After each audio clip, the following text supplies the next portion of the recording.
मित्रांनो नमस्कार. 6 वाजले आहेत आणि आपल्या आजच्या लाईव्हची सुरुवात थोड्याच वेळात होणार आहे.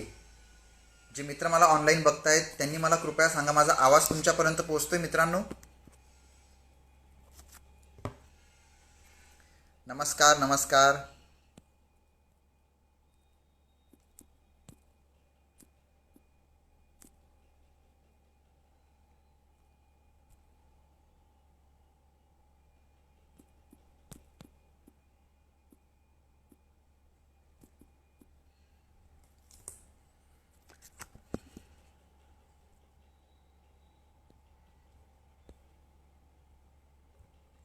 मित्रांनो, आपले जे आजचे पाहुणे आहेत त्यांना मी इन्व्हिटेशन लिंक पाठवतोय. ते थोड्याच वेळात जॉईन होणार आहेत आपल्याला.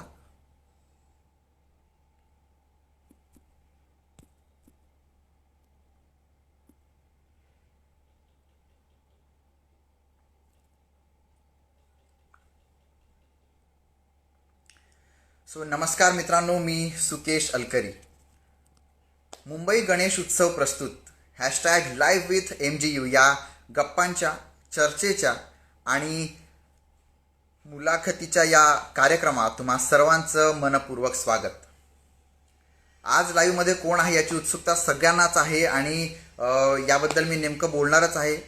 मित्रांनो, आतापर्यंत आपण अनेक मान्यवरांच्या मुलाखती घेतलेल्या आहेत.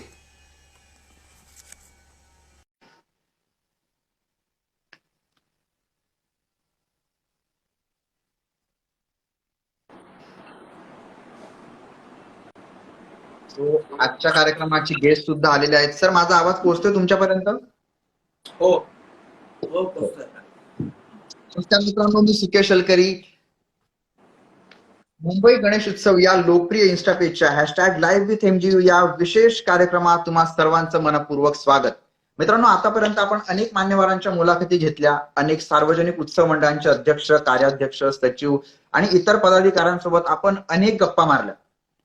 आपण असंच एक आगळं वेगळं वैशिष्ट्य असलेल्या सामाजिक कार्याचा वसा घेतलेला एका सार्वजनिक उत्सव मंडळाच्या पदाधिकाऱ्यांची आज आपण मुलाखत घेणार आहोत.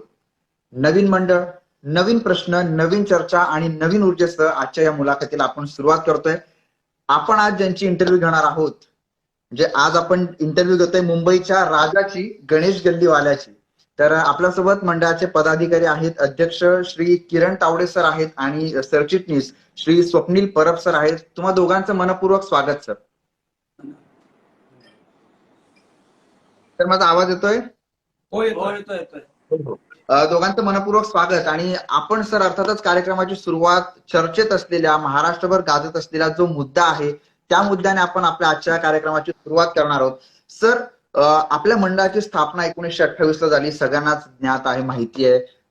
1977 ला जेव्हा सुवर्ण महोत्सव आपण साजरा केला तर त्यावेळी 22 फुटांची मूर्ती साकारण्याची परंपरा आपण तेव्हापासून सुरू केली आणि ती परंपरा अबाधित होती.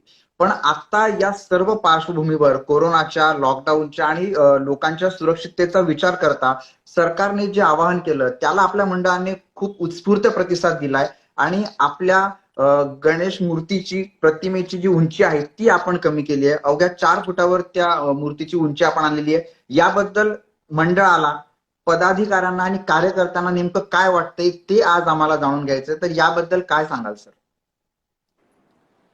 खर तर सर्वप्रथम सर्व जे दर्शक आहेत त्यांचं देखील आम्ही स्वागत करतो मंडळाच्या वतीने. सगळ्यात पहिली गोष्ट तुम्हाला सांगू इच्छितो की 93 वर्षाची वैभवशाली परंपरा असलेले मंडळ आहे आणि या मंडळाच्या वतीने दरवर्षी 2 मूर्त्यांची प्रतिष्ठापना त्या ठिकाणी होते. एक उत्सव मूर्ती असते जी 22 फुटाची असते आणि एक पूजेची मूर्ती असते. तर कुठच्याही प्रकारे मूर्तीची उंची आम्ही कमी केलेली नाहीये. पूजेची मूर्ती जी 4 फुटाची असते त्या मूर्तीची प्राणप्रतिष्ठापना आम्ही करत आहोत. कारण आदरणीय मुख्यमंत्री सन्माननीय उद्धवजी ठाकरे यांनी जे आवाहन केलेलं होतं की या कोरोनाच्या पार्श्वभूमीवर एक सामाजिक बांधिलकी म्हणून समाजाच्या हिताच्या दृष्टिकोनातून आपण विचार करायला पाहिजे आणि मिरवणुका न काढता त्या ज्या गणपतीचं विसर्जन कृत्रिम तलावात करता येईल एवढ्या उंचीची मूर्ती आपण स्थापित करावी असं जे आवाहन केलेलं होतं त्या आवाहनानुसार आम्ही यंदाच्या वर्षी पूजेच्या मूर्तीची स्थापना करत आहोत जी संपूर्णपणे शाडूच्या मातीची असते. अच्छा. सर याच अनुषंगाने पुढचा प्रश्न की कार्यकर्त्यांना किंवा भाविकांना जे आपले गणेश भक्त आहेत त्यांना सगळ्यांना 22 फुटाच्या मूर्तीचं फार आकर्षण असतं. त्यांच्या नेमक्या काय प्रतिक्रिया येत आहेत सर?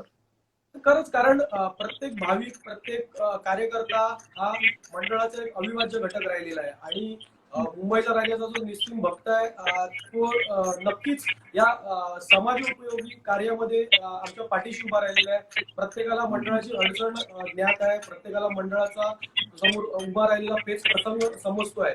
त्यानुसार जो काही आम्ही निर्णय घेतलाय त्याचं त्या सगळ्या गणेश भक्तांनी म्हणा किंवा कार्यकर्त्यांनी म्हणा स्वागत केलेलं आहे. कारण एक तुम्हाला सांगावं वाटतं की जरी गणरायाची उंची कमी झाली असेल तरी भक्तांची उंची, जी भक्तांची भक्ती कमी झालेली नाहीये. भक्त तेवढ्याच नक्कीच. रंगीतपणे आणि तेवढ्याच जल्लोषामध्ये या उत्सवात सामील होतील. बरोबर, नक्कीच सर. म्हणजे भक्तांची भक्ती खरंच कधी कमी होत नसते. आणि सर आपलं जे मंडळ आहे ते जे नावारूपाला आलंय ते त्याच्या देखाव्यांमुळे अवघ्या महाराष्ट्रभर त्याची ओळख आहे. ती देखावे आपण वेगवेगळे साजरे करत असतो, देखावे सादर करत असतो. तर यावर्षी सर नेमके कुठले देखावे सादर केले जाणार आहेत का? माझा हा प्रश्न आहे किरणजींसाठी. किरणजी, कुठले देखावे यावेळी साजरे केले जाणार आहेत का? यावर्षी कोरोना संकटामुळे कोणतेही देखावे साकार करण्यात येणार नाही. आपण दरवर्षी अमृत महोत्सवापासून जी सुरुवात केली आहे, विविध ठिकाणी प्रार्थना स्थळे आपण दाखवतो लोकांसाठी, भाविकांसाठी जे लांबून लांबून येतात दर्शनासाठी, ज्यांना बाहेर जाणं साहजिक शक्य नसते पैसे अभावी किंवा प्रवास अभावी. कारण आपण मुंबईमध्ये आपल्या गणेश गल्लीमध्ये भव्य प्रार्थना स्थळ साकारतो. पण त्या बनवण्यासाठी आपल्या जे वस्तू आहेत, काय रॉ मटेरियल आहे, त्याचा यावर्षी आपल्याला थोडं प्रमाण कमी होणार आहे मिळण्याचं. त्याच्यामुळे आपण ते रद्द करत आहोत. अच्छा, मग सर नेमकी सजावट यावर्षी कशी असणार आहे? सजावटीचा प्रकार म्हणजे आपण जो मंडप आणि उभारतो तो खूप कमी प्रमाणात करणार आहे त्याचा. आणि जी आपण लाईट करतो, जी आर्टिफिशियल लाईट असते, वेगवेगळ्या डिजिटल लाईट असते, त्याचं प्रमाण पण कमी करणार आहे. आणि छोटे उत्सव कमी प्रमाणात थोडक्यात असा करणार आहोत. नक्कीच सर. सर सर्वांच्या मनात आहे ना ह्या प्रश्नाचं उत्तर जाणून घ्यायची उत्सुकता आहे. म्हणजे मी जेव्हा पोस्ट केली की गणेश गल्लीचा राजा त्यांची इंटरव्ह्यू घेतली जाणार आहे, मुंबईचा राजा त्यांची इंटरव्ह्यू घेतली जाणार आहे, लालबाग सार्वजनिक उत्सव मंडळाचे पदाधिकारी येणार आहेत, सगळ्यांचा एक प्रश्न होता सर. सगळ्यांना जाणून घ्यायचं होतं की इतकं मोठं मंडळ आहे, लाखोंची गर्दी दररोज गणेशोत्सवाच्या दरम्यान भेट देते मंडळाला, पण तरी सुद्धा आतापर्यंत अनेक वेळा शिस्तप्रिय मंडळ असल्याचा जो पुरस्कार आहे तो आपल्या मंडळाने कितीतरी वेळा पटकावलेला आहे. सर नेमकं अशी कुठली गोष्ट आहे की ज्यामुळे आपण इतकी लाखोंची गर्दी सुद्धा इतक्या व्यवस्थित प्रकारे आपण तो कार्यक्रम सुरळीत पार पाडतो आणि व्यवस्थित नियोजन करतो? नेमकं काय आहे सर गुपित यामागे? 93 वर्षाच्या वैभवशाली परंपरेमध्ये एक महत्वाचा मुद्दा नेहमी प्रकर्षाने आमच्या समोर येत होता, तो म्हणजे शिस्त. आमच्या पूर्वीचे जे कार्यकर्ते आहेत, आमचे ज्येष्ठ पदाधिकारी आहेत, ज्येष्ठ कार्यकर्ते आहेत, त्यांनी एक भक्कम असा पाया रचलेला होता या उत्सवाचा. कारण या उत्सवाचा जर पाया भक्कम असेल तर मंदिर देखील आपण व्यवस्थितरित्या उभारू शकतो, त्याचा कळस आपण व्यवस्थितरित्या ठेवू शकतो. या अनुषंगाने एक शिस्त नावाचा प्रकार जो आमच्या मंडळामध्ये आहे तो अतिशय उत्कृष्ट असा प्रकार आहे. आणि या शिस्तीमुळेच आज आमचे मंडळ आहे ते नावरूपाला आलेलं आहे. या मंडळामध्ये कोणीही श्रेष्ठ नाही, कोणीही ज्येष्ठ नाही, सगळेजण खांद्याला खांदा लावून कामं करतायत. आणि एकच गोष्ट आम्ही कटाक्षाने पाळतो की आमच्या गणरायाच्या दर्शनाला येणारा प्रत्येक जण आमचा पाहुणा आहे आणि त्या पाहुण्याचा योग्य प्रकारे पाहुणचार व्हायला पाहिजे, त्याला योग्य प्रकारे गणरायाचं दर्शन व्हायला पाहिजे, तो तृप्त होऊन या गणेश नगरीतून आपल्या घरी जायला पाहिजे. हा एक प्रकारचा जो आमच्या जी शिस्त आहे ती ज्येष्ठ कार्यकर्त्यांनीच लावून दिलेली होती आणि तोच कित्ता आम्ही यापुढे गिरवत आहोत. आमच्या येणारी पुढची पिढी देखील हाच कित्ता गिरवेल. कारण हे एक रसायन आहे, ही एक शाळा आहे कार्यकर्ते घडवण्याची. त्या दृष्टिकोनातून ही शिस्त आम्ही पाळतो आणि त्यामुळेच आज हे जे विविध पारितोषिक आहेत, शिस्तबद्ध मंडळाचं म्हणा किंवा आकर्षक मंडळ म्हणा, पारितोषिक आम्हाला मिळत असते. नक्कीच. किरणजी, आता सध्या म्हणजे जसं तुम्ही म्हणालात, आता स्वप्नीलजी म्हणतायत की मंडळाचे कार्यकर्ते ही मंडळाची ताकद आहे, त्यांची शिस्त ही त्यांची अगदी समर्थपणे ते पुढे नेत आहेत. किरणजी, प्रश्न हाच आहे की सध्या मंडळाला एकूण कार्यकर्ते किती आहेत सर मंडळात? मंडळामध्ये कार्यकर्ते सभासद जवळजवळ 1200 आहेत आणि स्वयंसेवक 3-3.5 आसपास आहेत. आणि त्याची सगळे आता तरी ते सगळे परिपक्व आहेत. एवढे वर्ष गणपती उत्सव साजरा करताना जे कार्य करत आहेत, उदाहरणार्थ आम्ही पण पहिले बाल स्वयंसेवक होतो, नंतर स्वयंसेवक झालो, नंतर सहकारी सभासद असं करून आज आम्ही अध्यक्षपद, स्वप्नील सेक्रेटरी म्हणून आहे. हे सगळं आम्हाला आमच्या वरिष्ठांनी शिकवलेलं आहे. जे ज्येष्ठ कार्यकर्ते आहेत त्यांचा बरोबर. पाया म्हणून आम्ही ओळखला जातो. राईट. आणि सर आतापर्यंत जे मी सगळा रिसर्च केला, जे मित्रांसोबत बोलणं झालं, त्यांनी सगळ्यांनी सांगितलं की मंडळाने जेव्हा ही परंपरा सुरू केली 1977 साली की 22 फुटांची मूर्ती, आणि त्यानंतर इतक्या वर्षांमध्ये कधीही या मूर्तीची उंची 22 ची 23 झाली नाही किंवा 22 ची 21 झाली नाही. 22 फुटांच्या मूर्तीचा हा निरंतर जी परंपरा आहे ती आपण नेहमी कंटिन्यू केली, तिला आपण नेहमी केलं सगळ्या गोष्टींनी. तर सर जेव्हा मोठमोठ्या आणि उंच उंच मूर्ती साकारण्याची स्पर्धा सुरू होती, तर त्यावेळी मात्र आपण तोच जो काही परंपरा आहे तीच कंटिन्यू करायचा निर्णय का घेतला सर? सगळ्यात पहिली गोष्ट म्हणजे ज्यावेळी 1977 साली आम्ही 22 फुटाची उंच मूर्ती साकारली, तर ती कोणत्याही स्पर्धात्मक भावनेतून साकारलेली नव्हती.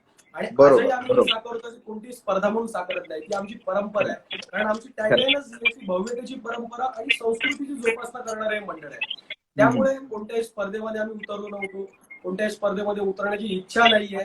22 फुटाची जी आकर्षक मूर्ती पाहण्यासाठी, या मुंबईच्या राजाचं विलोभनीय दर्शन घेण्यासाठी जे लोक येत आहेत, तीच आमच्यासाठी संपत्ती आणि तीच कायमस्वरूपी ठेवण्याचा आमचा जो मानस आहे आणि जी धडपड आहे ती आजतागत आमची चालू आहे.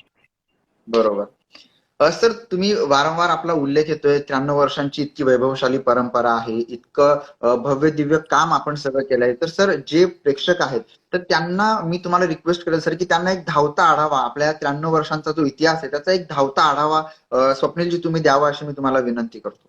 1928 सालची आमची स्थापना आहे आणि या स्थापनेवेळी सुरुवातीच्या काळामध्ये स्वातंत्र्यपूर्व काळ होता. त्यामुळे स्वातंत्र्य लढ्याचे देखावे आमच्या या गणेशोत्सवामध्ये उभारले जात होते. कारण लोकमान्य टिळकांनी समाज जागृती आणि स्वातंत्र्य लढ्याला एक बळ मिळावं यासाठी या सार्वजनिक गणेशोत्सव मंडळाची स्थापना केलेली होती. त्यामुळे विविध देखाव्यातून स्वातंत्र्याचा जागर करण्याच्या दृष्टिकोनातून हे देखावे उभारले जात होते. स्वातंत्र्याच्या नंतर या देखाव्यांची जागा घेतली गेली ती ऐतिहासिक आणि पौराणिक कथांनी. त्याच्याच बरोबर लोककलेला वाव देण्यासाठी मला गणेशोत्सवामध्ये वेगवेगळे कार्यक्रम आयोजित केले जायचे. अनेक जत्रा किंवा तमाशा फड या प्रकारच्या मनोरंजनात्मक दृष्टिकोनातला हा गणेशोत्सव साजरा केला जात होता. 77 साली आमच्या मंडळाला कलाटणी येणारं वर्ष ठरलं, कारण 50वं वर्ष होतं, सुवर्ण महोत्सवी वर्ष होतं आणि काहीतरी वेगळं लोकांसमोर सादर करावं ही प्रत्येक आज आमच्या प्रत्येक त्यावेळीच्या तरुण कार्यकर्त्यांमध्ये होती. आणि अशाच वेळी दीनानाथ वेलिंग नावांचे एक अवलिया मूर्तिकार आमच्या मंडळाला येऊन मिळाले आणि त्यांच्या संकल्पनेतनं 22 फुटाची उंच मूर्ती जी तयार झाली ही आजतागत 22 फुटाची उंच मूर्ती आम्ही बनवत आलेलो आहोत. अमृत महोत्सवी वर्षामध्ये उंच गणेश मूर्ती बरोबरच भव्य दिव्य देखाव्यांची देखील जागा घेतली. कारण आमच्या अध्यक्षांनी सांगितल्याप्रमाणे वेळेअभावी अथवा पैशाअभावी ज्यांना भारतातील विविधता पाहता येत नाही, ऐतिहासिक स्थळं पाहता येत नाही, पर्यटन स्थळं पाहता येत नाही, तर या 10 दिवसामध्ये त्यांनी त्याचा आनंद लुटावा या दृष्टिकोनातला ते आम्ही साकारलेलं होतं. त्याचबरोबर नुसत्या गणेश उत्सवावर सीमित न राहता नवरात्रोत्सवाच्या नंतर जो काही गणेशोत्सवामध्ये दानपेटीतनं जमा होणारा जी रक्कम आहे ती लोककल्याणासाठी, समाज कल्याणासाठीच वापरण्याची जी मनीषा आहे आमच्या मंडळाची ती कायमस्वरूपी राहिलेली आहे. त्या अनुषंगाने भव्य रक्तदान शिबिरांचं आम्ही आयोजन करतो, आरोग्य शिबिरांचं आयोजन करतो, मोफत मोतीबिंदू शस्त्रक्रियांचं आयोजन करतोय. विविध प्रकारच्या सामाजिक स्तरावरती जे जे काही मदत करता येईल किती मदत केलेली आहे. भारतावर जे काही संकट कधी कोसळलं, आर्थिक संकट म्हणा किंवा नैसर्गिक आपत्ती म्हणा, मानवनिर्मित आपत्ती म्हणा, प्रत्येक वेळी मंडळ हिरिरीने पुढाकार घेतलेला आहे. मग तो महापूर असू दे, दुष्काळ असू दे, या कोरोनाचं महासंकट असू दे, प्रत्येक काळामध्ये प्रत्येक क्षणी हे मंडळ देशाच्या पाठी खंबीरपणे उभं राहिलेलं आहे. नक्कीच सर, म्हणजे हीच जी वैभवशाली परंपरा आहे, ह्या सगळ्या ज्या गोष्टी याच्यामुळेच मंडळाचं नाव अख्ख्या महाराष्ट्रात नव्हे तर देशभर गाजत असतं. सर याच अनुषंगाने पुढचा प्रश्न की आपल्या बाप्पाची मूर्ती मुंबईच्या राजाची मूर्ती अनेक मूर्तिकारांनी घडवली आहे. म्हणजे ते मास्टर आणि स्वर्गीय दीनानाथ वेलिंगजी असू द्यात किंवा श्याम सारंगी असू द्यात, विजय खातू साहेब होते, या सगळ्यांनी मूर्ती घडवली. तर किरणजी, माझा प्रश्न तुम्हाला असेल की त्यांच्या या जे होते मोठे मोठे मूर्तिकार, यांच्या मूर्तिकलेविषयी तुम्ही काय सांगाल सर? मूर्तीविषयी सांगणं म्हणजे सगळे अवलेकर मूर्तिकार होते. श्याम सारंगे जुने मूर्तिकार आमचे सगळ्यात अगोदरचे. त्यानंतर वेलिंग साहेब होते, ज्यांनी सुवर्ण महोत्सव सुरुवात केली आणि मंडळाचं पूर्ण स्वरूपच बदलून गेलं त्या गोष्टी. त्याच्यानंतर बागवे आले, तोरवळकर साहेब आले, आपले जे अध्यक्ष आहेत मूर्तिकार संघटनेचे. आणि आता विजय खातू साहेब आणि सतीश वळीवाडकर या लोकांना हे मूर्तिकार मूर्त्या बनवत आहेत. नक्कीच नक्कीच. स्वप्नीलजी, म्हणजे आपली जी आहे सगळी जो आता इतिहास आहे, खूप प्रदीर्घ इतिहास आहे. आपण अनेक सामाजिक जो वसा आहे तो सुद्धा जपलेला आहे. सामाजिक कार्य आपण बरेच करत असतो. म्हणजे रक्तदान शिबिर असू द्यात किंवा नेत्रचिकित्सा शिबिर, आरोग्य शिबिर असेल, रक्तदान शिबिर, असे अनेक शिबिर आपण आयोजित करतो. यावर्षी सुद्धा मी पाहिलं की रक्तदान शिबिर आपण आयोजित केलं होतं गेल्या काही दिवसांमध्ये. आणखीन पुढे आपण असा कुठला सामाजिक वसा जपण्याचं ठरवलंय सर? येत्या काही दिवसांमध्ये नेमके काय उपक्रम मंडळाकडनं घेतले जाणार आहेत? नक्कीच. सामाजिक वसा घेऊनच हे मंडळ जन्माला आलेलं आहे. त्यामुळे मुख्यमंत्र्यांच्या आवाहनानुसार आणि इतर रक्तपेढ्यांच्या आवाहनानुसार रक्ताचा तुटवडा या काही दिवसांमध्ये उद्भवलेला होता. तर तो भरून काढण्याकरता खारीचा वाटा म्हणून काय म्हणतात तुम्हाला, कोविड-19च्या धर्तीवर आपत्कालीन रक्तदान शिबिराचं आयोजन आम्ही केलेलं होतं. आणि अतिशय तुम्हाला सांगायला आनंद वाटतो की अतिशय नीटनेटकं आणि शिस्तबद्ध असं रक्तदान शिबिर झालेलं होतं. सोशल डिस्टन्सिंग मेंटेन करून आम्ही हे शिबिर आयोजित केलेलं होतं. अशाच प्रकारच्या इतर उपक्रम देखील भविष्यकाळात राबवण्याचा आमचा मानस आहे. पण सध्या तरी या कोरोनाच्या पार्श्वभूमीवर सुरक्षित राहण्याकरता घरी जास्तीत जास्त घरी बसून सरकारला सहकार्य करणं गरजेचं आम्हाला वाटतं. आणि येणाऱ्या काळामध्ये या कोरोना संकट दूर झाल्यावर या आरोग्यविषयक सुविधा आहेत त्या प्राधान्याने घेऊन आणि त्याचबरोबर भारताचा उज्ज्वल इतिहास पाहता, भारताचा उज्ज्वल इतिहास घडवण्याकरता शैक्षणिक विभागामध्ये सुद्धा काही ठोस असं कार्य करण्याच्या दृष्टिकोनातून आमच्या हालचाली चालू आहे. त्याबद्दलचं आमचं प्लॅनिंग चालू आहे. आणि खरं तर सगळ्याच गोष्टी आम्ही ऑनलाईन तुम्हाला सांगू शकत नाही, कारण त्याचं प्लॅनिंग अजून आमचं तयार झालेलं नाहीये. पण नक्कीच भविष्यात तुम्हाला या दोन्ही क्षेत्रामध्ये एक अतिशय भरीव कामगिरी केलेली मंडळाने पाहता येईल. नक्कीच. ऑनलाईन जे मित्र बघतायत त्यांना मला एक सांगायचं आहे की आपल्याला मंडळाचे जे उपक्रम आहेत त्यांच्याबद्दल आपण माहिती घेणार आहोत, बऱ्याच गोष्टींवर चर्चाही करणार आहोत. पण मंडळाने मूर्तीची उंची किती असेल किंवा यावर्षी जी शोभेची मूर्ती असते ती आपण यावर्षी बसवणार नाही, पण पूजेची मूर्ती तिची उंची मात्र तेवढीच असणार आहे, याबद्दल सगळं क्लिअर केलंय. पण अजूनही सर मला तुम्हाला एक विचारायचं होतं, आणि खरं तर हा प्रश्न मी शेवटीच घेणार आहे, पण मी तुम्हाला तो प्रश्न सांगतोय कारण आपले जे प्रेक्षक आहेत त्यांनाही ते ऐकायला आवडेल की विसर्जनाचं नेमकं काय नियोजन आहे याबद्दल. कारण विसर्जनाची मिरवणूक सगळ्यांना हवी असते, बाप्पाला जाताना बघणं, निरोप देणं थोडं जड जातं, पण ती मिरवणूक म्हणजे अगदी आगळा वेगळा सोहळा असतो. त्याबद्दल मंडळाचा काय निर्णय झालाय, मिरवणूक निघणार की नाही याबद्दलही आपण चर्चा करणार आहोत. पण आता नाही, हा प्रश्न आपण थोड्या वेळानंतर घेणार आहोत. तर माझा पुढचा प्रश्न तुम्हाला सर हा असणार आहे की मंडळाने अनेक शिबिर वगैरे सगळ्या गोष्टी राबवल्यात आणि अनेक देखावे सुद्धा आपण राबवलेत. म्हणजे जसं तुम्ही म्हणालात की अमृत महोत्सवी वर्षानंतर आपण अनेक देखावे दाखवायला, सादर करायला आपण सुरुवात केली. तर सर त्यावेळी म्हणजे मी जेव्हा रिसर्च केला, जेव्हा पाहिलं, वाचलं, त्यावेळी मला असं दिसलं की आपण आधी अनेक वेगवेगळे देखावे सादर करत होतो. देशभक्तीपर देखावे असतील, राष्ट्रप्रेमाने भरलेले देखावे ते आपण सादर केले. पण नंतर मात्र अनेक जे मोठमोठ्या वास्तू आहेत देशातल्या, तर त्या वास्तू आपण त्यांची प्रतिकृती सादर करायला आपण सुरुवात केली. तर सर आता जे आहे, आपण यावर्षी कुठली प्रतिकृती सादर करणार आहोत का? नाही, कारण सुरुवातीलाच आम्ही सांगितल्याप्रमाणे यंदाचा गणेशोत्सव हा अतिशय साधेपणाने असेल. कारण ज्यावेळी या कोरोना पार्श्वभूमीची सुरुवात झाली त्याचवेळी मंडळाने सगळ्यात पहिला निर्णय हा घेतलेला होता की यंदाचा गणेशोत्सव हा साधेपणाने असेल. आणि या गणेशोत्सवात जी आर्थिक चक्र रुटलेली आहे त्या आर्थिक चक्राचा आर्थिक भार हा आमच्या वर्गणीदारांवर पडू नये याकरता यंदाच्या वर्षी वर्गणी न घेण्याचा जो निर्णय आम्ही घेतलेला होता तो आम्ही जाहीर देखील केलेला होता. आणि त्यामुळे कोणत्याही भले मोठे सेट्स न उभारता येणारा जो काही त्या सेट्सच्या दरम्यान जो काही खर्च होतो तो उभारण्याकरता, तर त्या खर्चाचं रूपांतर, त्या खर्चाच्या पैशाचा विनियोग हा समाजाच्या हितासाठी आपल्याला करता येईल या दृष्टिकोनातून आमचा विचार सुरू होता. त्याच्यामुळे यंदा तरी भव्य दिव्य देखावे आपल्याला पाहता येणार नाही. अच्छा. किरणजी, जर चूक असेल तर मला दुरुस्त करा. पण 2004 सालापासून मंडळाला गणपती जो आहे, मंडळाचा गणपती, तो मुंबईचा राजा या नावाने ओळखला जाऊ लागला. तर मंडळाच्या गणपतीला ही नवीन ओळख देणं म्हणजे नेमकं तसं का करण्यात आलं आणि या मागची नेमकी काय कहाणी आहे ही प्रेक्षकांना सांगाल का? मुंबईचा राजा हे नाव कोणी दिलेलं आहे, हे भक्तांनी, गणेश भक्तांनी स्वतःहून दिलेलं आहे आणि त्याचा पुरावा पण सादर झालेला आहे, आम्ही केलेला आहे. आणि त्याच पार्श्वभूमीवर मुंबईचा राजा हे नाव ठेवण्यात आलेलं होतं. नक्कीच. सर, म्हणजे बऱ्याच वेळी आपण असं बघतो की बरेच जे मंडळ असतात तर ते जी विसर्जनाची मिरवणूक असते किंवा आगमनाचा सोहळा जो असतो त्याच्यामध्ये बराच प्रचंड खर्च करतात वगैरे. आपला आगमन सोहळा पारंपरिक पद्धतीने शांततेत केला जातो, मात्र आपले जे देखावे असतात ते मात्र अगदी नयनरम्य असतात.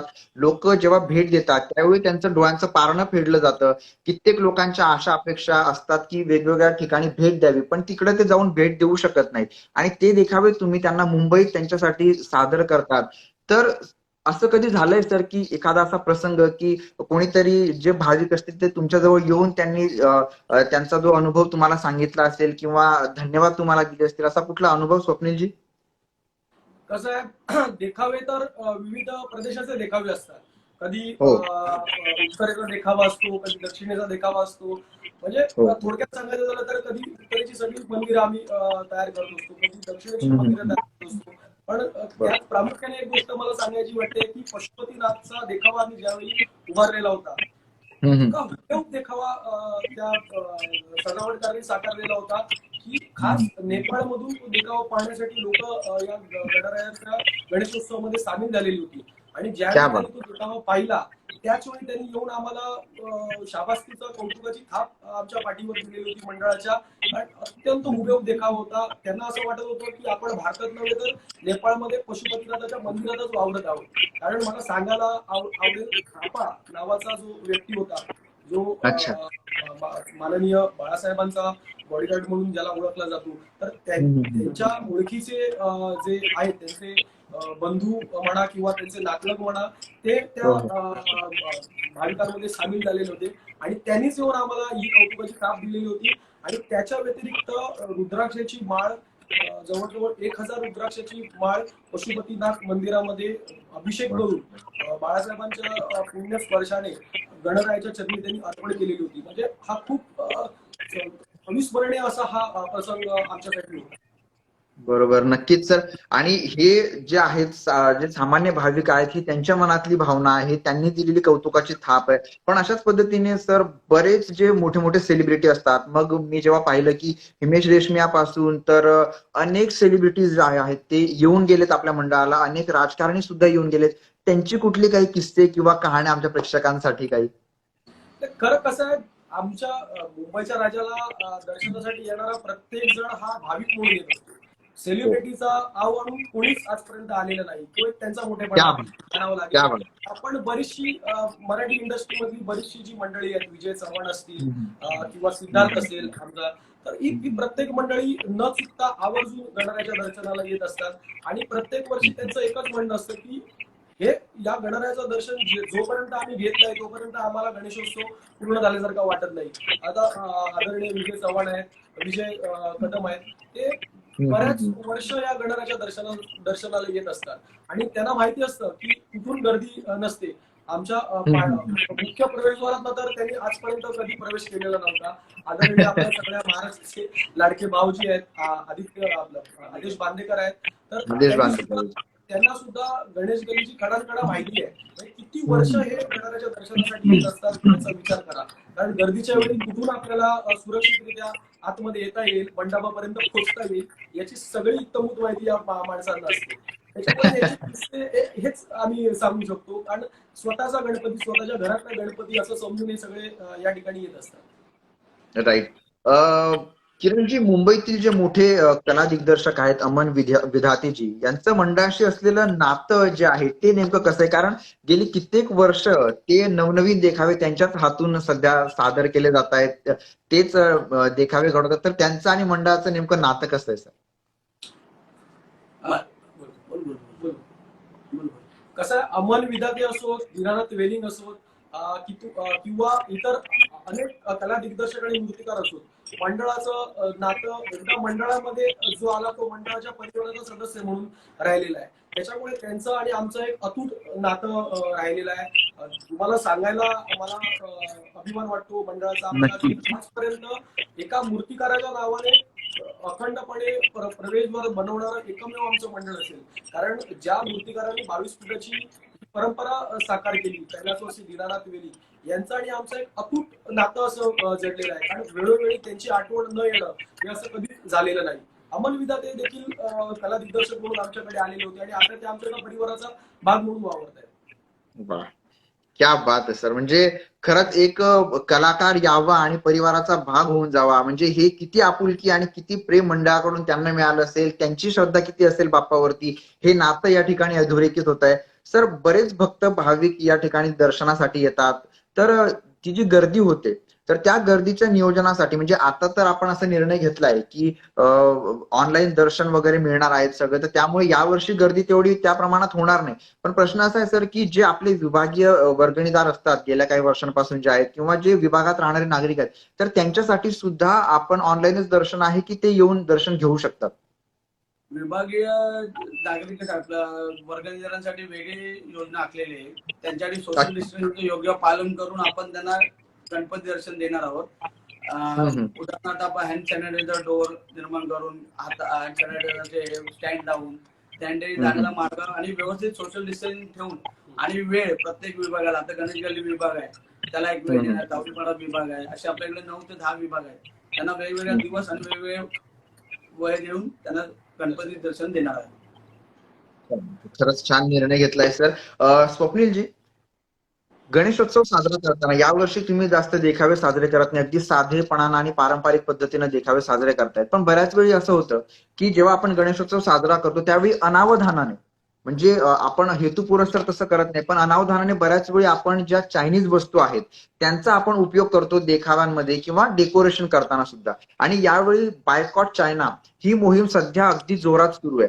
तर यासाठी मंडळांचा नेमकं याच्यावर नेमका काय स्टँड काय आहे सर याबद्दल? जे देशाच्या फायद्याचे असेल, जे देशाने बायकॉट केलेलं असेल, तर ते त्याच्यावर बहिष्कार आम्ही घालणारच आहेत. कारण आम्ही भारतात राहतो, आम्ही भारतीय नागरिक म्हणून वावरतो आणि अशा वेळी शत्रू राष्ट्र त्याला आपण संबोधतो. कारण आज जे काही चालू आहे चिनी सैनिकांचं, जे आपल्या भारतीय सैनिकांवरती अमानुष अत्याचार करतायत, तर खरोखरच ते कौतुकास्पद नाहीच आहे. तर त्याचं ते निंदनीय आहे आणि ते निषेधार्थच आहे. तर अशा वेळी या चिनी वस्तूंचा बहिष्कार तर आम्ही करणारच आहोत आणि त्याच्या दृष्टीकोनातून आमची पावलं देखील सुरू आहेत.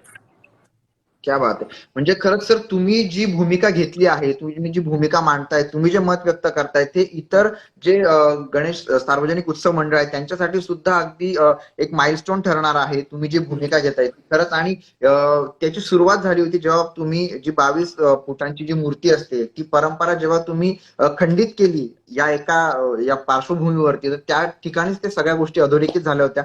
सर, माझा पुढचा प्रश्न असा असणार आहे की मंडळाला लवकरच येत्या काही वर्षांमध्ये 100 वर्ष पूर्ण होत आहेत आणि मंडळाचा हा अगदी गौरवशाली इतिहास आहे की जेव्हा जेव्हा मंडळाला 50 वर्ष होतात, 75 वर्ष होतात, तेव्हा तेव्हा मंडळ एक नवीन प्रथा सुरू करतं. तर आता 100 वर्ष होणार आहेत, नेमकी काय प्रथा सुरू होणार आहे किंवा नेमकी कुठली परंपरा सुरू करण्यात येणार आहे? काय नियोजन चाललंय सर या अर्थाने? कसं आहे, सगळ्याच गोष्टीचा खुलासा जर मी आत्ताच केला तर मग त्या 100 वर्षाचा उपयोग काय? तर थोडंफार जरा मुठीत राहू दे, जेणेकरून आमच्या भक्तांना देखील त्या 100 वर्षाची आस निर्माण होईल आणि अचानक जी एक नवीन संकल्पना आम्ही आपल्यासमोर सादर करू ती नक्कीच आवडेल. पण जे काय करू ते समाजाच्या हिताचं करू आणि जे काय करू ते अति भव्य स्वरूपात असेल आणि जे अविस्मरणीय असेल असं काहीतरी करण्याचा आमचा मानस आहे. नक्कीच सर. इथं मला एक कमेंट येते की मोस्ट लाईक अँड फेमस मंडळ ऑन सोशल मीडिया. सर हे जे नेमकं होतंय ना, हे काय होतंय की सोशल मीडियावर जे फोटोग्राफर्स आहेत, जे सोशल मीडिया हँडल करणारे लोक आहेत, ते बरेच फोटो काढून मंडळाला टॅग करत असतात व या सगळ्या गोष्टी असतात. तर सर म्हणजे मंडळ जे फेमस झालंय त्याच्यामध्ये याही लोकांचा कुठंतरी हातभार आहेच मंडळाला लोकप्रिय करण्यामागे. तर सर त्यांना तुम्ही कशा पद्धतीनं बघता? खरंच त्यांचं कौतुकच आहे आणि ते देखील आमच्या मंडळाला आपलं मंडळ समजतात. त्याच्यामुळेच हो तर आमच्या मंडळाची फोटोग्राफी करून इंस्टाग्रामवर टाकणं किंवा फेसबुकवर टाकून अधिकाधिक गणेश भक्तांपर्यंत किंवा अधिकाधिक व्ह्युअर्स पर्यंत त्या गोष्टी पोहोचवण्याचं ते काम करत आहेत. तर आज तुमच्या माध्यमातून खरोखरच त्यांचे आम्ही शतशः ऋणी आहोत, त्यांचे आभार व्यक्त करतो आणि असंच प्रेम असाच प्रेम याही पुढे त्यांनी आमच्या मंडळावर करावं अशी आम्ही अपेक्षा व्यक्त करतो. नक्कीच. किरणजी, आपण जेव्हा बघतो कुठलं मंडळ जेव्हा मोठं होतं, लोकप्रिय होतं, लोकांच्या मनामनामध्ये जेव्हा स्थान निर्माण करतं, तर त्यावेळी ते मंडळ फक्त मूर्ती, देखावे या सोबतच जे कार्यकर्त्यांची मेहनत असते, जे डेडिकेशन असतं, जे पदाधिकारी असतात, त्यांचा जो माइंडसेट असतो, त्यांच्यामध्ये जे नवीन काहीतरी घडवण्याची, करण्याची जी त्यांच्यामध्ये उत्सुकता असते, तर त्याचाही कुठेतरी एक हात असतो की मंडळ त्यामुळे मोठं होतं. सर असा नेमकं आपल्या मंडळाची नेमकी काय कार्यपद्धती आहे की ज्यामुळे मंडळ इतकं लोकप्रिय होत आहे? नक्कीच नक्कीच. जसं मगाशी स्वप्नील सांगत होता की ज्येष्ठ हम्म. कार्यकर्ते आहेत त्यांच्यामुळे आम्ही सगळे तयार झालो, तसेच आमच्या मागे पण मागची फळी आहे. उदाहरणार्थ बरोबर. कार्यकारिणी 35 मध्ये ते पण हम्म. सगळे तयारी, स्वयंसेवक प्रमुख आहेत, सभासद आहेत, यांची पण तयारी गणपती पूर्व उत्सवाच्या अगोदर चालू असते की कोणी कसं कसं हम्म. विभाग वाटून घ्यायचा, प्रत्येकाचं काम प्रत्येकाने कसं घ्यायचं, काम करायचं, त्याप्रमाणे हम्म. त्यांची योजना चालू असते. योजना कशी करायची हे चालू असते काम सगळं.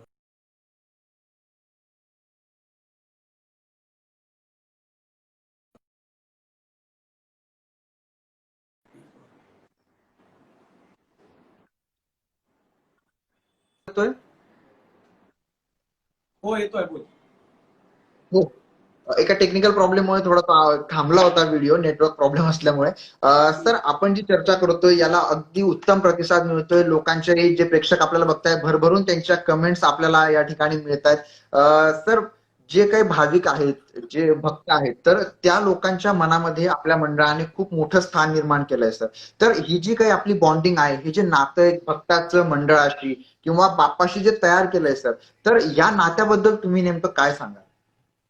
खर तर फार वर्षापूर्वीपासूनच मुंबईच्या राजाच्या दर्शनाकरता भाविक मोठ्या संख्येने या ठिकाणी येत असतात. पण त्याच्याच बरोबर या गणेश उत्सवामध्ये सामाजिक भान राखून जे समाजाची सेवा करतात, जे समाजाचं देणं लागतात, समाज ज्यांना देणं लागतो, समाजाची जी अविरतपणे सेवा करत असतात, तर अशा घटकांचा कुठेतरी सन्मान व्हावा या दृष्टिकोनातून मंडळाने गेली 10 वर्ष एक अनोखा उपक्रम चालू केला, आरतीचा सन्मान.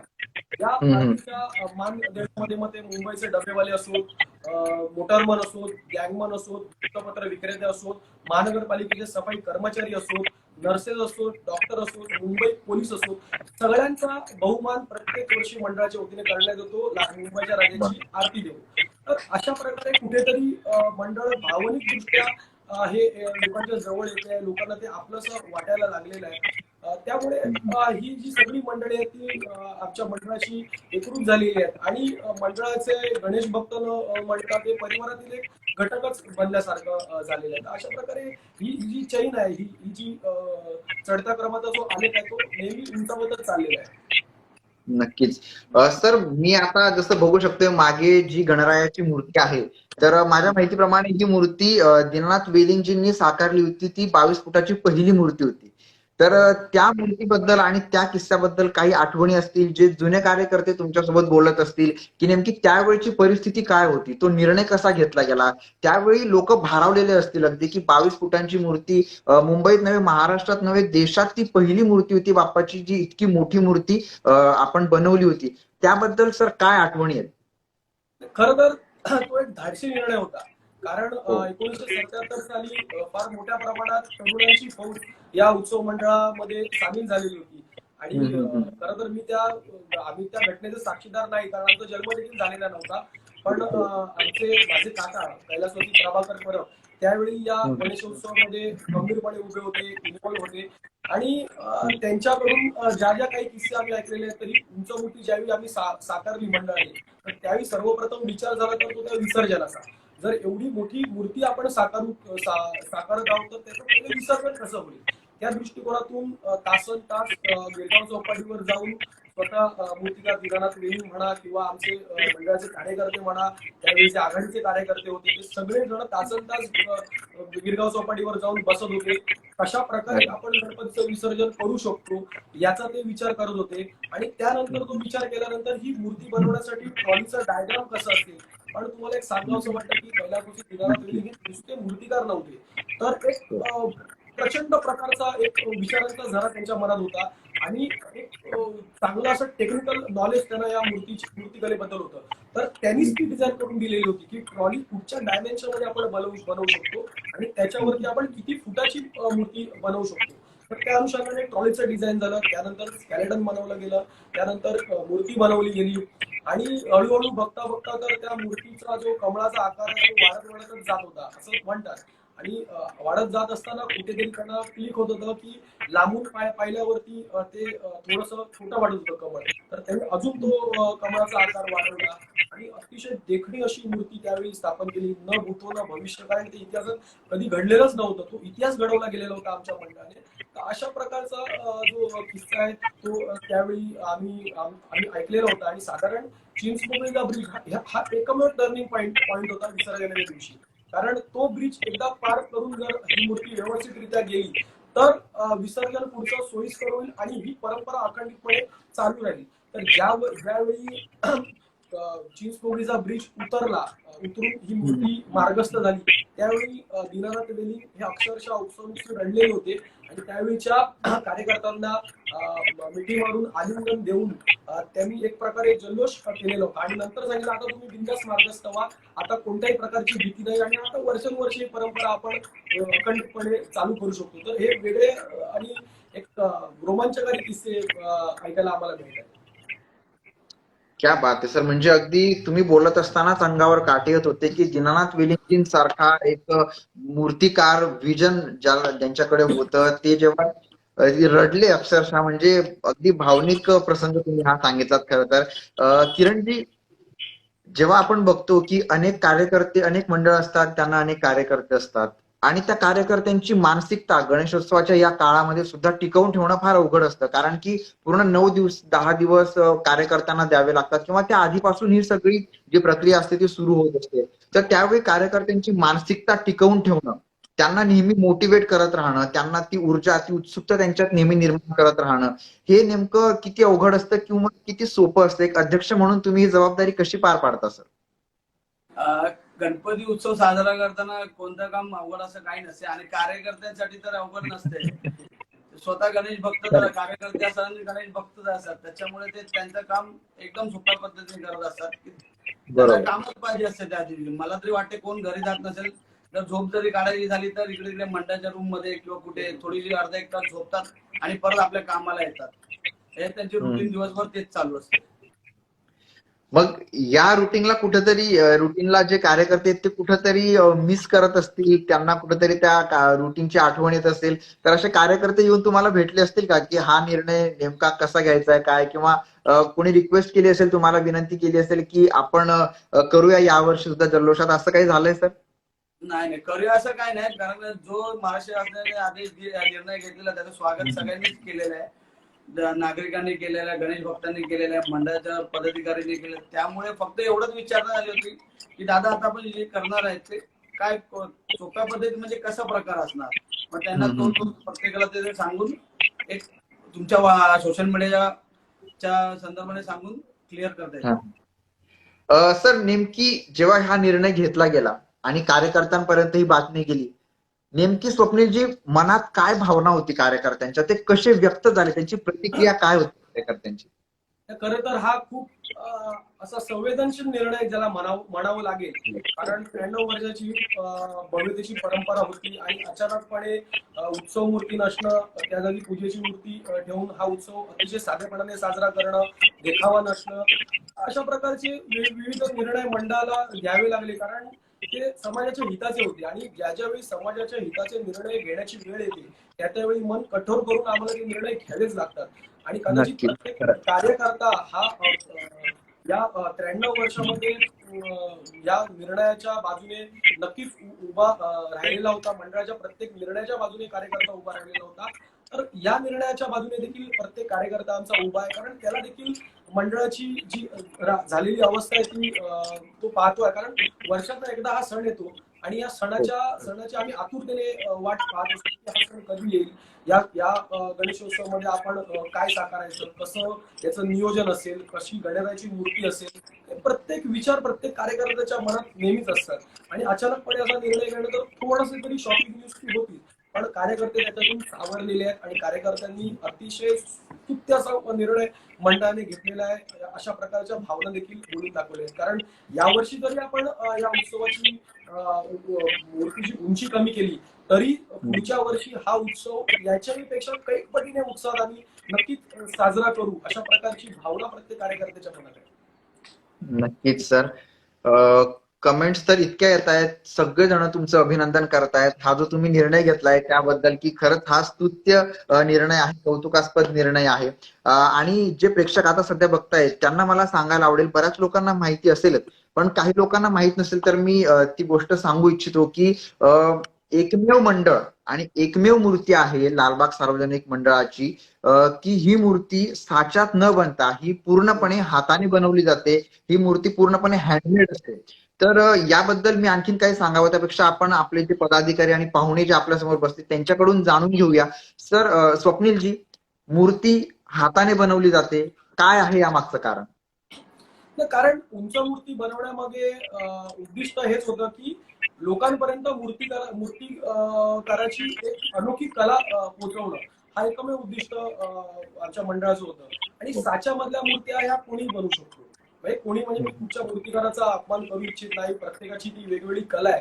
पण हँडमेड मूर्ती आपण ज्यावेळी बनवतो त्यावेळी जो मूर्तिकार मूर्ती घडवत असताना त्याच्या जवळ जाऊन ती त्याचं डायमेन्शन म्हणा किंवा त्याचा एक विविध त्याच्या नजरेची छटा म्हणा ती जवळ जाऊन रेखाटत असतो. आणि तोच प्रकार लांबून बघणाऱ्याला देखील तो आकर्षक असा असण्यापर्यंत करावा लागतो. तर ती एक वेगळी कला आहे.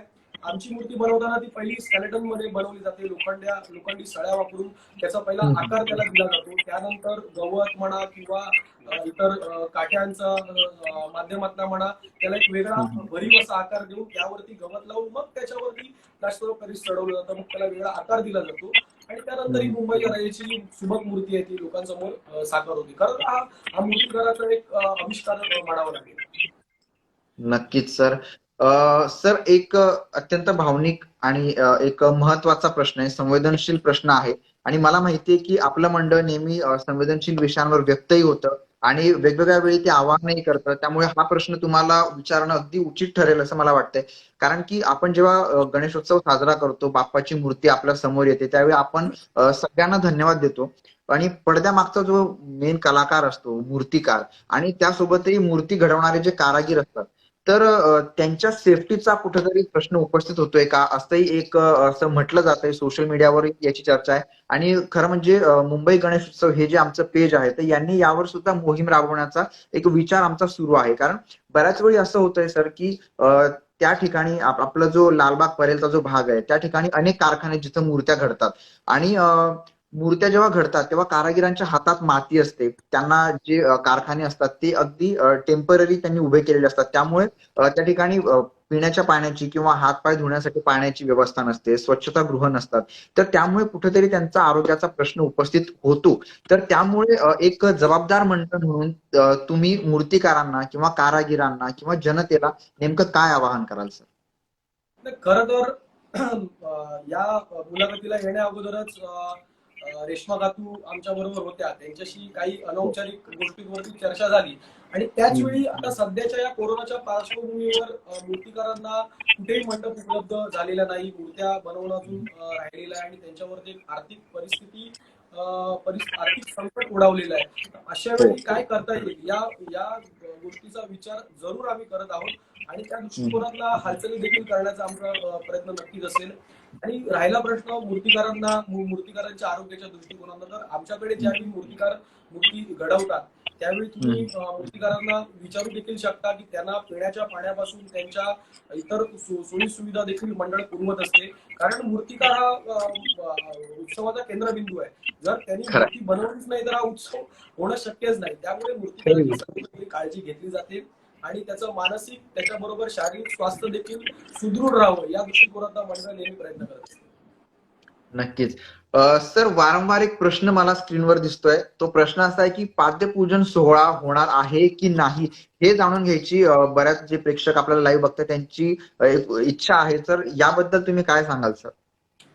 खरं तर कोरोनाची ही जी पार्श्वभूमी आपण पाहता त्यावेळी त्या अनुषंगाने कुठेही गर्दी होणार नाही याची काळजी प्रत्येक मंडळाने घेतली पाहिजे अशा प्रकारचे आदेश उत्सव मंडळाला शासनाकडनं आलेले आहेत आणि त्या अनुषंगाने त्या निर्णयाचा सन्मान करून या वर्षीचा जो पाद्यपूजन सोहळा आम्ही अति भव्य दिव्य स्वरूपात जो करतो तो होणारा नाही. एक औपचारिकरित्या या ठिकाणी आमची गणरायाच्या जी काय पूजा अर्चा असेल ती औपचारिकरित्या होईल. कोणालाही आमंत्रित आम्ही केलेलं नाही. तुमच्या माध्यमातून आम्ही प्रत्येक गणेश भक्ताला अशीच विनंती करतो की औपचारिकरित्या तो आम्ही फक्त करणार आहोत. फक्त निवडक पदाधिकाऱ्यांच्या उपस्थितीत तो सोहळा होईल. सोहळा म्हणण्यापेक्षा ती पूजा होईल आणि त्यानंतर लगेचच तो सोहळा आम्ही तिकडे संपन्न झाला असं जाहीर करू. तर कोणी पाद्यपूजनाच्या ज्या अफवा काही ठिकाणी येत आहेत की पाद्यपूजन सोहळा लवकरच वगैरे तर त्यावर विश्वास ठेवू नका. मंडळाचा औपचारिक निर्णय हा अधिकृतरित्या निर्णय झालेला आहे. त्यामुळे घर बसल्याच या गणरायाचं मनोमन स्मरण करून आपण या पाद्यपूजन सोहळ्याचा आनंद घरी बसूनच घ्यावा अशी आम्ही सगळ्या गणेश भक्तांना विनंती करतो. म्हणजे सर, आपण हा पाद्यपूजन सोहळा ऑनलाईन लोकांना बघता येणार आहे का, भक्तांना, भाविकांना? नाही, कोणत्याही प्रकारचं ऑनलाईन वगैरे पाद्यपूजन सोहळ्याला आम्ही ठेवणार नाहीये. कारण हा फक्त औपचारिकरित्या असेल. एक शास्त्रीय पद्धतीने करायचा हा सोहळा असेल. त्या दृष्टिकोनातून आम्ही नुसत्या पदाधिकाऱ्यांच्या उपस्थितीत हे जे पाद्यपूजन आहे ते संपन्न करून घेणार आहोत. नक्कीच सर. आणि आता ज्या प्रश्नाची सर्वांना उत्सुकता होती आणि जे उत्तर मिळवण्याची सर्वांना उत्सुकता होती ते म्हणजे की विसर्जनाचा नेमका काय निर्णय घेतला जाणार आहे, विसर्जनाची मिरवणूक होईल का की नाही याबद्दल बरीच उत्सुकता होती. आणि मला सर जेव्हा ही पोस्ट टाकली तर मगाशी मी म्हटलं की मला बरेच जे प्रश्न आले ते हेच होते की तुम्ही विचारा त्यांना की विसर्जनाबद्दल नेमका काय निर्णय घेतला जाणार आहे, बाप्पाचं दर्शन होईल का, किंवा या सगळ्यांबद्दल. तर आता ती वेळ आलेली आहे आणि तो प्रश्न मी तुम्हाला विचारतोय सर की यावेळी विसर्जनाची जी मिरवणूक आहे त्याबद्दल मंडळाचा काय निर्णय झाला? खरं तर गणेश भक्तांची भावनिकता लक्षात घेऊनच ज्या दिवशी महाराष्ट्राचे मुख्यमंत्री सन्माननीय उद्धवजी ठाकरे साहेब यांच्याबरोबर जी आमची चर्चा झाली आणि ज्यावेळी बोलायची संधी आम्हाला दिली त्यावेळी पहिलाच प्रश्न आम्ही त्यांना हा केलेला होता की गणरायाची विसर्जन मिरवणूक म्हणण्यापेक्षा नुसती विसर्जन गणरायाचं विसर्जन दुर्गा चौपाटीवर करण्याची आम्हाला परवानगी मिळेल का. तर त्यावेळी आम्हाला त्यांच्याकडनं अशा सूचना आल्या की कोरोनामुळे आपण कोणत्याही प्रकारची गर्दी टाळतो आहोत आणि त्यामुळे जर विसर्जन आलं तर त्या अनुषंगाने गर्दी आली तर या कोरोनाचा प्रादुर्भाव हा वाढण्याची शक्यता जास्त आहे. कारण आज कोविड योद्धे अहोरात्र दिवस रात्र मेहनत करून या कोरोनाचा प्रादुर्भाव कमी करण्यासाठी धडपडत आहेत आणि अशा वेळी जर आपण मिरवणुका काढल्या तर त्याचा कुठेतरी विपरीत परिणाम दिसू शकेल. कोरोनाचा प्रादुर्भाव वाढण्याची शक्यता आहे. तर त्यांनी विनंतीवर सूचना केलेली होती की सध्या तरी या विसर्जन मिरवणुकीवर कोणतेही भाष्य करणं योग्य नाही. आपण कृत्रिम तलावात त्याचं विसर्जन करावं आणि त्या निर्णयाचा आदरपूर्वक स्वीकार करून आम्ही यंदाच्या वर्षी कृत्रिम तलावात विसर्जन करायचं ठरवलेलं आहे. सध्या तरी महाराष्ट्र शासनाकडून कोणत्याही प्रकारची विसर्जनाच्या बाबतीत नियमावली आलेली नाहीये. म्हणून सध्या हा प्रश्न प्रलंबित आम्ही ठेवत आहोत. पण कोणत्याही प्रकारची विसर्जन मिरवणूक नसेल असं या ठिकाणी आम्ही नमूद करतो. तर मित्रांनो, जसं तुम्हाला आत्ताच स्वप्नीलजीने सांगितलं की विसर्जनाची मिरवणूक नसेल, पण तरी सुद्धा शासन काय निर्णय घेतं त्या अनुषंगाने ते पुन्हा एक निर्णयाची अंमलबजावणी करतील असं त्यांनी आताच म्हटलेलं आहे. किरणजी, मला तुम्हाला असं विचारायचंय की आपलं जे मंडळ आहे तर त्या मंडळाचे अनेक कार्यकर्ते आहेत, सगळ्या गोष्टींनी ते युक्त आहेत. आपल्याला नेहमी त्यांचं प्रेम आपल्या मंडळाला नेहमी मिळत असतं. तर आपण म्हणजे हा प्रश्न मी प्रत्येकाला विचारतो. आपण दरवर्षी आपण असं मनात ठरवतो की या वर्षी हे करायचंय ते करायचंय, अनेक निर्णय आपण घेऊन ठेवलेले असतात. तर या वर्षी जर कोरोना नसता, लॉकडाऊन नसतं, अशी विपरीत परिस्थिती नसती तर मंडळाचा देखावा नेमका काय असता किंवा आपण नेमका काय यावर्षी निर्णय घेणार होतो? मंडळाचं जर कोरोनासारखं संकट महामारी नसती तर खूप मोठ्या तुम्हाला बघायला मिळालं असं उंच मूर्ती तर नवीन वेगळी बघायला भेटली असती. शिवाय देखावा हा तुम्हाला वेगळ्या प्रकारचा एक चांगला भारताबाहेरचा शक्यता झाली बघायला मिळाला असता. बस एवढंच. नक्कीच. स्वप्नीलजी, अनेक देखावे आपण आतापर्यंत केलेले आहेत, त्यातला पर्सनली तुम्हाला, आणि हा प्रश्न किरणजींनाही याचं उत्तर किरणजी तुम्ही द्या, की अनेक देखावे केलेत, हवा महल असू द्या किंवा अनेक देखावे आपण केलेले आहेत ज्याच्याने लोकांना खूप आनंद सुद्धा मिळाला. तुमचा पर्सनली तुम्हाला कुठला देखावा जास्त आवडला आणि कुठला अगदी क्लोज टू युअर हार्ट असा कुठला देखावा आहे? क्लोज टू हार्ट मला सगळेच देखावे असतात. कारण जे देखावे आम्ही उभारत असतो, जे जे जे देखावे आम्ही साकारत असतो ते अतिशय मनपूर्वक ज्या देखाव्याची करण्यासाठी आम्ही झुकलेलो असतो. त्याच्यामध्ये भेदभाव असं आम्ही करू शकत नाही. प्रत्येक देखावे हे हृदयाच्या जवळचे देखावे, त्यामुळे सांगणं थोडं कठीण आहे. अच्छा, पण बघा, तुम्ही सांगत नसला तरी प्रेक्षकांचे मात्र उत्तर यायला लागलेत. मीनाक्षी मंदिर जे आहे त्याच्याबद्दल आतापर्यंत कमेंट यायला लागल्यात. प्रेक्षकांना भावलेले देखावे आहे आणि त्यांना जे आवडत असेल तर ते प्रेक्षक नेहमी मांडतच असतात. बरोबर. किरणजी, हाच प्रश्न तुम्हाला, तुमचं काय उत्तर आहे की हेच उत्तर तुमचं आहे? सेम उत्तर आहे, कारण का प्रत्येकाचे व्यक्तिगत मत आहे ते. प्रत्येकाला जो देखावा आवडतो त्याप्रमाणे त्याचं हे करत असतो. बरोबर. सर, एक याच देखाव्यांच्या अनुषंगाने माझा पुढचा प्रश्न असा आहे तुम्हाला, की आपण जेव्हा पाहिलं 1977 पासून किंवा त्यानंतर आपण जे अनेक देखाव्यांची जी परंपरा ती सुरू केली, त्यावेळी आपण पौराणिक कथांवरचे विषय किंवा मी जसं मागाशी म्हटलं की राष्ट्रभक्तीने प्रेरित असलेले, भारलेले असे आपण देखावे केले. पण नंतर आपण निर्णय घेतला की आपण प्रतिकृती सादर करायची. तर आधीचे जे देखावे होते त्यांना लोकांचा प्रतिसाद कसा होता, आणि जेव्हा आपण देखाव्यांची जी कॉन्सेप्ट आहे ती बदलली तर त्यावेळी लोकांच्या प्रतिक्रिया नेमक्या कशा होत्या आणि प्रतिसाद लोकांचा कसा मिळाला? प्रतिसाद तर गणेश भक्त मुंबईच्या राजाचं दर्शन घेण्यासाठी तर कित्येक वर्ष या गणेश गल्लीमध्ये येतच असतात. देखावे ही एक संकल्पना अशी आहे की एक मनोरंजनात्मक संकल्पना आहे, पण गणेश भक्तांची जी भावना आहे ती त्या गणरायाच्या चरणाशी लीन झालेली आहे. तर त्या गणरायाचं दर्शन घेता घेता त्यांना एक मनोरंजनात्मक साधन देखील उपलब्ध करून द्यावं या दृष्टिकोनात हे सगळे देखावे साकार होतो. आणि प्रत्येक देखाव्याचं भरभरून कौतुक येणारा गणेश भक्त नक्कीच करत होता. नक्कीच. सर, तुम्ही खरंच इतक्या सगळ्या प्रश्नांची इतकी मनमोकळी उत्तरं दिलीत आणि तुम्ही या कार्यक्रमात सहभागी झालात त्याबद्दल तुमचं मनपूर्वक धन्यवाद देतो मी. आणि एक शेवटचा प्रश्न, माफ करा, पण एक शेवटचा प्रश्न अजूनही बाकी आहे जो स्क्रीनवर मला सतत दिसतोय, की टी शर्ट बद्दल नेमकी काय आपण निर्णय घेतलाय? कसं आहे, यावर्षी सगळ्या गणेश भक्तांना आम्ही खरंच हात जोडून विनंती करतो, कारण यावर्षी कोणत्याही प्रकारचा आगमन सोहळा नसेल, कोणत्याही प्रकारची विसर्जन मिरवणूक देखील अद्याप शक्यता नाकारली जाते मिरवणूक होण्याची. त्यामुळे यावर्षीच्या जी टी शर्टची तुमची अपेक्षा होती ती यंदा आम्ही पूर्ण करू शकत नाही. पण काळजी करू नका, पुढचं वर्ष आपलंच आहे. पुढच्या वर्षी धूमधडाक्यात आपण हा उत्सव साजरा करणार आहोत. पुरतात असंच प्रेम आणि असा स्नेह या मुंबईच्या राजावर असू द्या, या मुंबईच्या राजाच्या मंडळावरती असू द्या, हीच इच्छा आम्ही आपल्या माध्यमातून व्यक्त करतो. धन्यवाद. नक्की. धन्यवाद सर, तुम्ही आलात, या मुलाखतीसाठी आलात, मनमोकळेपणाने व्यक्त झालात, प्रत्येक मुद्द्यावर सडेतोड चर्चा केली, तुमचे मत व्यक्त केले, जनतेला आवाहनही केलं आणि तुमचे जे निर्णय घेतलेत त्यामागची पार्श्वभूमी काय होती, काय तुमची निर्णय प्रक्रिया होती त्याबद्दल भरभरून बोललात, त्याबद्दल मनपूर्वक धन्यवाद तुमचं. तर मित्रांनो, आजच्या या भागात आपण इथंच थांबतोय, पण पुढच्या वेळी नवीन मंडळ, नवीन प्रश्न, नवीन चर्चा आणि नवीन उत्साह आणि ऊर्जेसह आपण पुन्हा भेटूयात.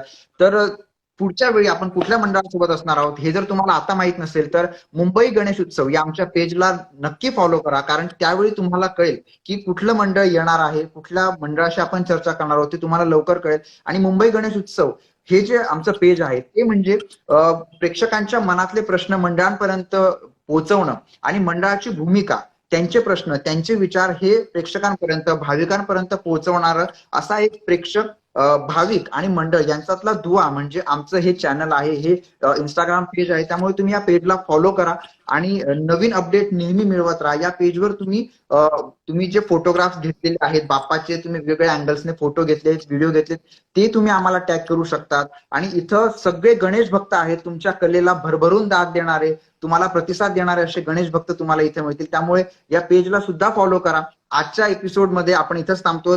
पुन्हा भेटूया नवीन मंडळ आणि नवीन ऊर्जेसह. धन्यवाद. धन्यवाद सर. धन्यवाद.